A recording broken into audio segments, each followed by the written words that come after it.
Hello mga idol, congratulations gahapon sana all na nasay na dagit ato ang numero no. So karon na sad maghatag na sad ta March 10 na dita karon Martes. Palihog sa ako share ani sa to ang short video. So pila ra ni kami no to 2 minutes video ra ning i-share ko palihog.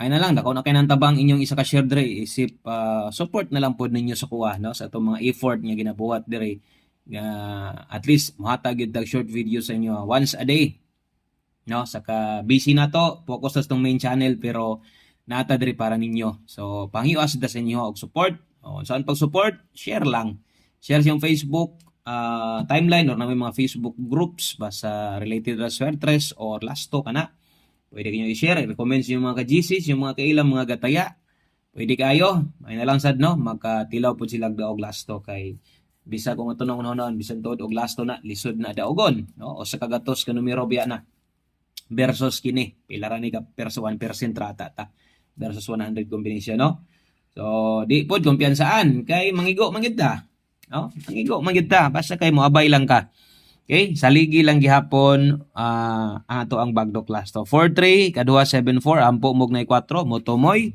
or mamoste bisag ana bisag asa ana motumoy mamoste good kay na. Okay? Dayon i-follow lang ni nga channel, i-subscribe ra ni, mao ra gid na sikreto aron sa di ka ma ulahi. So ikatulong last na to 75 kung mamusting 7 good na kay na. No? Plastada na ta na para pa-target basta kay all draw lang ni 25 ug 9 PM, pwede kay mong mula post bundaki diri sa ato ang 2 PM draw. Okay? Ang ulahi na to ikaupat 07. So 4 og 7 mag-uban or basta magpakita dako na tag chance. Kana lang, daghang salamat. Good luck.